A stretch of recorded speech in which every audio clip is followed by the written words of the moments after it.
Hello guys, কেমন আছেন সবাই? আজ আমি জিনি মেক এ উইশ মুভির সেকেন্ড পার্ট এক্সপ্লেন করব। তাহলে চলুন কথা না বাড়িয়ে শুরু করা যাক। শুরুতে দেখা যায় জিনি খায়ংয়ের গলা চেপে ধরে আছে। খায়ং বলে, আমি আমার লাইফ থেকে অনেক বোর হয়ে গেছি, এখন আমার অনেক ভালো লাগছে। এটা শুনে জিনি অনেক রেগে যায় এবং তাকে নিচে ফেলে দেয়। সে নিচে পড়তে পড়তেও হাসছিল। তাকে হাসতে দেখে সে আবার তাকে উপরে তোলে এবং তার স্মেল নিয়ে বলে, হ্যাঁ এটাই তুমি। মাটির ওই গন্ধ চিনতে আমার কখনো ভুল হতে পারে না। কিন্তু তুমি এতটা খারাপ কিভাবে হতে পারো? খায়ং বলে, তুমি তো আমাকে মেরে ফেলবে তাই না? তার আগে কি আমি তোমাকে দু একবার মারতে পারি? জিনি রেগে গিয়ে বলে, কান খুলে শুনে রাখো, এরপর যদি কখনো আমাকে মারার চেষ্টা করো তাহলে আমি তোমার পুরো জাতি ধ্বংস করে দেব। এই বলে সে চলে যায়। পরের দৃশ্যে দেখা যায় জিনি রাস্তার একপাশে বসে আছে। তখন সেখানে একটি গাড়ি আসে। গাড়িতে দেখা যায় সাইদকে। সাইদ আসলে জিনির চুল ও অশ্রু থেকে তৈরি। সাইদ জিনিকে জিজ্ঞেস করে, মালিক, আপনার কি কোনোভাবে মাথায় আঘাত লেগেছিল? কারণ আমার মনে হলো যে কেউ আমার মাথায় আঘাত করেছে এবং আমার কোমরটা ভেঙে গেছে। জিনি বলল, হ্যাঁ, এখান থেকে বোঝা যায় জিনির যদি কোনোভাবে আঘাত লাগে তাহলে সাইদও সেটা অনুভব করতে পারে। এরপর দেখা যায় খায়ং ইবলিসকে ছাড়াই ব্যাগ গুছিয়ে বাসায় যাওয়ার জন্য রওনা দিয়েছে। প্লেনে উঠে দেখে ইবলিস তার সিটে বসে খাবার খাচ্ছে। এখানেও ওদের মধ্যে কিছুটা তর্ক হয়। যিনি বলে, তুমি কখনোই আমার কাছ থেকে পালাতে পারবে না। তারপর সে সেখান থেকে চলে যায়। খায়ং একা একা জিনির সাথে কথা বলতে থাকে এবং এই বিষয়টা পেছন থেকে একজন ফলো করে। পরের দৃশ্যে দেখা যায় খায়ং তার বাড়িতে চলে এসেছে। সেখানে তার নানি ও তিনজন প্রতিবেশী দাদি একসাথে বসে গল্প করছিল। জিনিকে দেখে তারা বলে, তুমি কি তোমার হবু স্বামীকে সাথে নিয়ে এসেছো? খায়ং বলে, না, ও শুধু আমাদের গ্রাম দেখতে এসেছে। তাদের মধ্যে একজন মহিলা জিনির নাম জিজ্ঞেস করে এবং সে বলে, আমার নাম ইফুল্লি। খায়ং ইবলিসকে রুমে নিয়ে যায় এবং বলে, এখানে থাকতে হলে কিছু নিয়ম মেনে থাকতে হবে। ওই সকল বৃদ্ধ মহিলাদের থেকে দূরে থাকবে আর গ্রামের অন্য মানুষের থেকেও দূরে থাকবে। বাইরের রাস্তায় বের হবে না, জাদু করতে গিয়ে ধরা পড়বে না এবং 3টি ইচ্ছার জন্য আমার পিছনে পড়বে না। ইবলিস বলে, তাহলে আমি কি করব?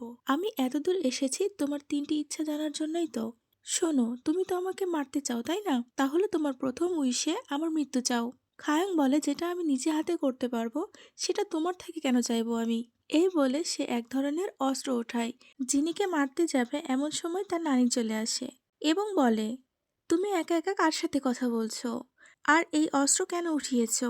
খায়ং বুঝতে পারে যিনি এখন নানির সামনে অদৃশ্য হয়ে আছে। খায়ংকে রেগে যেতে দেখে নানি তাকে মনে করিয়ে দেয়, আমি তোমার জন্য একটা নিয়ম বানিয়েছিলাম, তুমি কি ভুলে গেছো সেটা? এরপর খায়ং একটু শান্ত হয় এবং তার নানির দেওয়া ঘড়ির আওয়াজ শুনতে শুরু করে। এখানে অতীতের একটি দৃশ্য দেখা যায়। খায়ং ও তার নানি খাবার খাচ্ছেন। নানি তাকে বলে, তোমার মা, বাবা, বোন আর কখনো ফিরে আসবে না, কারণ তারা মারা গেছে। এটা শুনে খায়ং অনেক রেগে যায় এবং খাবার টেবিলে হাত দিয়ে জোরে জোরে আঘাত করে। সে চিৎকার করে বলতে থাকে, মা আমাকে ওয়াদা করেছিল, তাহলে আমাকে না বলে তারা কেন মারা গেল? খায়ংকে রেগে যেতে দেখে নানি তার হাত থেকে ঘড়িটা খুলে খায়ংয়ের কানে ধরে বলে, এখন থেকে যখনই তোমার রাগ হবে তখন তুমি চোখ বন্ধ করে 60 বার এই ঘড়ির আওয়াজ শুনবে আর নিজের রাগ 1 মিনিট কন্ট্রোলে রাখার চেষ্টা করবে। খায়ং বলে, 1 মিনিটে যদি রাগ কন্ট্রোল না হয় তাহলে? তিনি বলেন, 1 মিনিটে যদি রাগ না কমে তাহলে 2 মিনিট শুনবে আর তারপরেও যদি কাজ না হয় তাহলে আরও বেশিক্ষণ শুনবে এবং চেষ্টা করবে রাগ কমানোর। তারপর নানি টিভিতে একটি ভিডিও প্লে করেন। তিনি খায়ংকে খুশি হওয়া, কষ্ট পাওয়া এই সকল অনুভূতি বোঝানোর চেষ্টা করেন, কারণ খায়ং ছোটবেলা থেকেই আবেগহীন একটা মেয়ে। সে খুশি হওয়া, দুঃখ পাওয়া, কষ্ট, ভালোবাসা এগুলো কিছুই অনুভব করতে পারে না। তার নানি তাকে যতই শেখানোর চেষ্টা করুক না কেন সে কোনো গুরুত্বই দেয় না, বরং সে ঘড়িটা কানে ধরে সেকেন্ড গুনতে থাকে। খায়ংয়ের স্কুল টিচার নানিকে বলেছিলেন, খায়ংকে শিখিয়ে কোনো লাভ হবে না, কারণ তার মানসিক অবস্থা শেখার মতো না। নানির বারবার এই কথাগুলো মনে পড়ে। পরের দৃশ্যে দেখা যায় খায়ং স্কুলে যাচ্ছে। সে তার জুতোর মধ্য থেকে একটি পাথর বের করে। নানি সাথে সাথে ওই পাথরটি আবার জুতার মধ্যে রাখে এবং জুতাটি খায়ংকে পরিয়ে দেয়। খায়ং বলে, এটার জন্য আমি ব্যথা পাচ্ছি, তুমি কেন পাথরটা সহ আমাকে জুতা পরালে? নানি বলেন, এটা যতক্ষণ তোমাকে ব্যথা দিবে ততক্ষণ তোমার মনোযোগ এই পাথরের দিকেই থাকবে। যদি স্কুলের কেউ তোমাকে দেখে ভয় পায় বা বুলি করে তাহলে তোমার রাগ হবে না। এরপর দেখা যায় ইবলিস ও খায়ংয়ের নানি দাঁড়িয়ে কথা বলছে। খায়ং অনেক পড়াশোনা করেছে এবং ভালো রেজাল্ট করেছে। তাই নানি তাকে জিজ্ঞেস করে, তুমি কতদূর পড়াশোনা করেছো? চিনি তো কখনো লেখাপড়া করেনি, তাই সে কনফিউজ হয়ে যায় এবং দ্রুত খায়ুমের রুমে চলে যায়। পরের দৃশ্যে দেখা যায় সাইদ কাঠ কাটছে এবং গ্রামের কিছু মহিলা তাকে নিয়ে হাসাহাসি করছে। এদিকে খায়ং তার কার নিয়ে বাইরে বের হয়। রাস্তায় তার দেখা হয় দুজন প্রতিবেশীর সাথে। তারপর খায়ং চলে যায়। কথায় কথায় মহিলাটি বলে খায়ংকে পুরো গ্রামের মানুষ মিলে লালন পালন করেছে, যাতে সে বড় হয়ে স্বাভাবিক হয়ে যায় এবং কারোর কোনো ক্ষতি না করে। সাথে সাথে সেখানে ইবলিস চলে আসে এবং জিজ্ঞেস করে এটা কিভাবে সম্ভব। তাকে দেখে দুজনেই ভয় পেয়ে যায়। তারপর আমরা খায়ংয়ের অতীতের কিছু দৃশ্য দেখি। খায়ং একটি হাতিয়ার নিয়ে কিছু মুরগি মারার জন্য এগিয়ে যাচ্ছিল। ঠিক তখনই একটি মহিলা এসে তাকে আটকায়। তিনি খায়ংকে বোঝান, এটাকে তুমি হাতিয়ার না ভেবে কাজের জিনিস ভাবতে পারো, তাহলে দেখবে তোমার রাগ ধীরে ধীরে কমে গেছে। গ্রামের অন্যান্য সকল প্রতিবেশী তাকে বিভিন্ন হাতিয়ার যে কাজেও ব্যবহার করা যায় তা শেখায়। ধীরে ধীরে সে নিজেকে কন্ট্রোল করতে শেখে, আর এভাবেই খায়ংকে গ্রামের সবাই মিলে লালন পালন করেছে। পরের দৃশ্যে দেখা যায় একটি লোক খায়ংয়ের রিপেয়ারিং শপে আসে গাড়ি নিয়ে। সে বলে পার্কিং করতে গিয়ে ব্যাকলাইটটি ভেঙে গেছে, এটা ঠিক করতে গেলে কি গাড়ির সকল জিনিসপত্র নামাতে হবে? খায়ং ভাঙা লাইটটা দেখে একটু অবাক হয় এবং বলে তার প্রয়োজন হবে না, আমি 6টার মধ্যে সব বন্ধ করি, তার আগে এসে গাড়িটা তুমি নিয়ে যেও।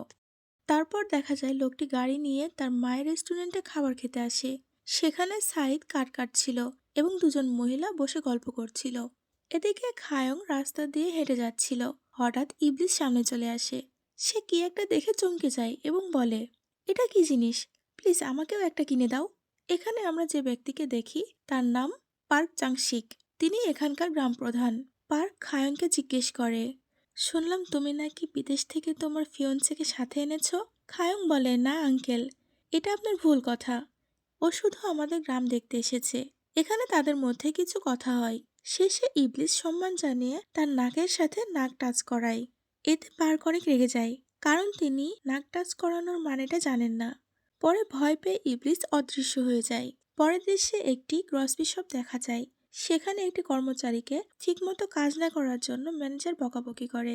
এরপর সেখানে খায়ং ও ইবলিস আসে কিছু কেনাকাটা করার জন্য।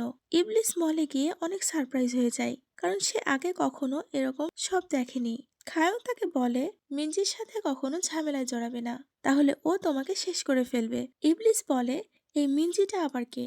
এখানে আমরা একটি লোককে লেডিস ওয়াশরুমের দিকে যেতে দেখি। সেখানকার দুজন গার্ড তাকে থামান এবং বলে, স্যার ওটা লেডিস ওয়াশরুম। সে যখন কথা বলে তখন তারা চমকে যায়, কারণ লোকটি দেখতে পুরুষের মতো হলেও সে আসলে একটি মহিলা। আর এটাই হলো মিঞ্জি, খায়ংয়ের একমাত্র বেস্ট ফ্রেন্ড। সে পেশায় একজন ডেন্টিস্ট। মিঞ্জি ওয়াশরুমের ভেতরে গেলে একটি মেয়ের সাথে তার দেখা হয়। মেয়েটি বারবার তার দিকে তাকাচ্ছিল, তাই সে বলে, সমস্যা নেই, আমিও একজন মেয়ে। মেয়েটি বলে, আমি আপনাকে চিনি, আপনি স্মাইল ডেন্টাল ক্লিনিকের ডিরেক্টর। মিঞ্জি বলে, ওহ, তুমি সিইও রিউ সু হিয়নের অ্যাসিস্ট্যান্ট তাই না? সে বলে, হ্যাঁ। মিঞ্জি আরো বলে, আমার ডেন্টাল ক্লিনিকের মালিক তিনিই। তিনি আসলে অনেক ভালো মনের মানুষ। এত ধনী হওয়া সত্ত্বেও তার কোনো অহংকার নেই। এখানে আমরা সিইও রিউ সু হিয়ন ও তার অ্যাসিস্ট্যান্টকে কথা বলতে দেখি। মেয়েটি রিউকে জিজ্ঞেস করে, স্যার আপনার কাছে এত টাকা আছে, তারপরেও টাকার প্রতি এত অবসেসড কেন আপনি? তিনি বলেন, গরিবী অনেকটা জাহান্নামের মতোই, আর আমি জাহান্নাম থেকে অনেক দূরে থাকি। পরের দৃশ্যে ইবলিস ও সাইদ বসে কথা বলছিল। সাইদ বলে, আপনি পার্ক আঙ্কেলের সাথে নাক টাচ করিয়েছেন? এটা এখানে কেউ পছন্দ করে না। ইবলিস খেয়াল করে পাশেই কিছু বাচ্চা কি একটা খেলছিল। খেলা দেখে সে সারপ্রাইজ হয়। সে খেলাটা এতটাই পছন্দ করে যে খেলতে খেলতে অনেক রাত হয়ে যায় তার। পরের দিন সে একটি বাচ্চার সাথে ওই গেম খেলা শুরু করে। সে বারবার হেরে যায়। এক পর্যায়ে তার কাছে টাকা শেষ হয়ে যায়। সে বাচ্চাটিকে বলে, একটু থামো, আমি আসছি। এখানে আমরা খায়ংকে দেখি। সে হাইকিং এর জন্য এসেছে। একটু পর সেখানে ইবলিস চলে আসে এবং 1000 ওয়ান অর্থাৎ 1000 টাকা চাই। খায়ং বলে, তুমি তো জিনি, তাহলে আমার কাছে 1000 টাকার জন্য এসেছো কেন? তুমি তো নিজেই ম্যাজিক করে টাকা ম্যানেজ করতে পারো। জিনি বলে, আমরা নিজের জন্য কোনো ম্যাজিক করতে পারি না, তবে আমি শুধু 1000 টাকার জন্য আসিনি। 3টা ইচ্ছা বলো, যা বলবে তাই হবে। খায়ং বুঝতে পারে ইবলিস তার নানির টাকা চুরি করে গেম খেলেছে, তাই সে অনেক রেগে যায় এবং লাঠি নিয়ে তাড়া করে। রাতে খায়ং গাড়ি নিয়ে বাড়ি ফিরছিল। হঠাৎ ইবলিস গাড়ির সামনে চলে আসে এবং আবার টাকা চায়। খায়ং বলে আজ তোমাকে মেরেই ফেলবো, এই বলে ইবলিসকে গাড়ি চাপা দেয়। পরে দেখা যায় ইবলিস ও সাইদ চিরাগের মধ্যে কথা বলছে।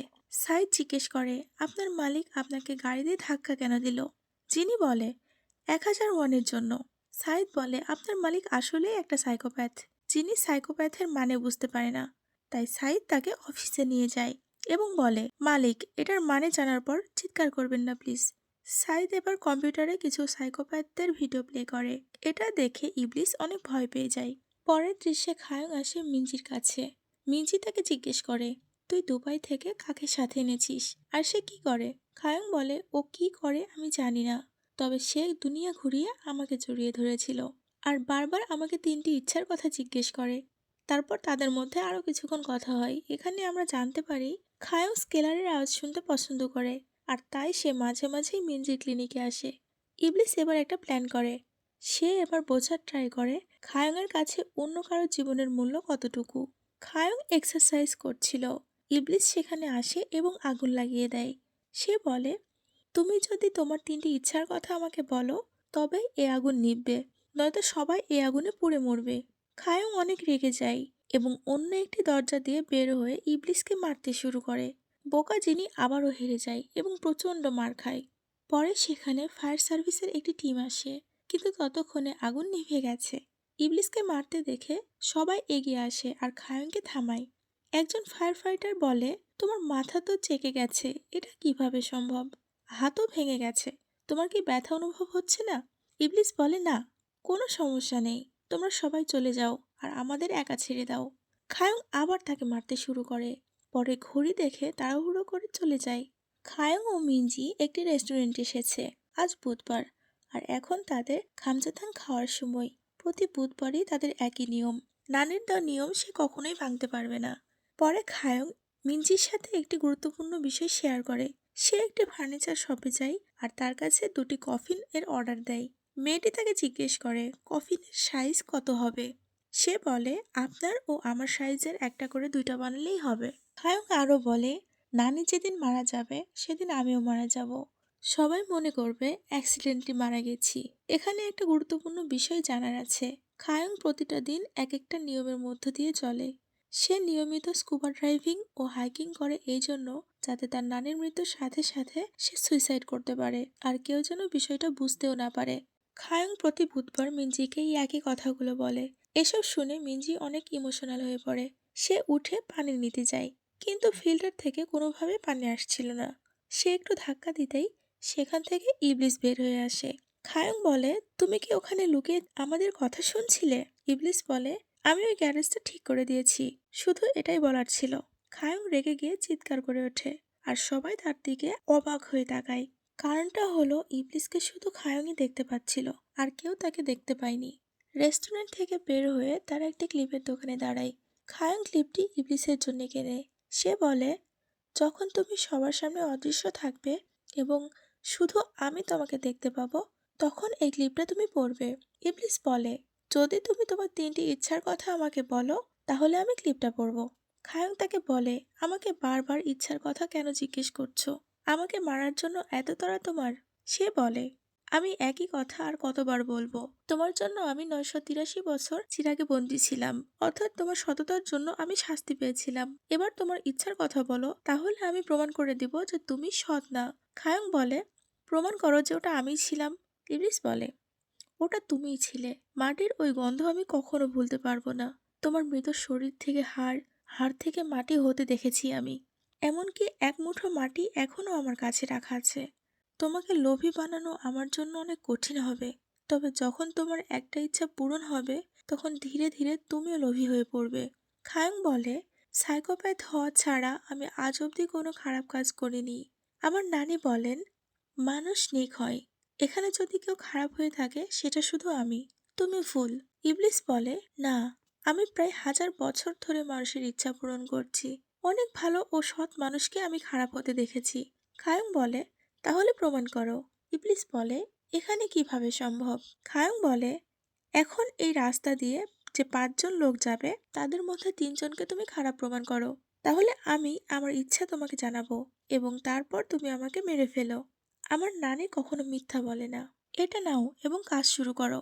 ততদিন আমি আরো 2টি ইচ্ছার কথা ভাবি। ইবলিস বলে, 2টি কেন? খায়ং বলে, আমি তো আমার প্রথম উইশ তোমাকে জানিয়ে দিয়েছি। ইবলিস বলে, কখন? খায়ং বলে, ওই যে বললাম, প্রমাণ করো যে মানুষ খুব সহজেই লোভে পড়ে খারাপ হয়ে যায়, আর এটাই আমার প্রথম উইশ। শেষমেশ তুমি আমাকে লোভ ধরিয়েই ছাড়লে ইবলিস। তো গাইজ, এখানেই শেষ হচ্ছে 2য় পর্ব।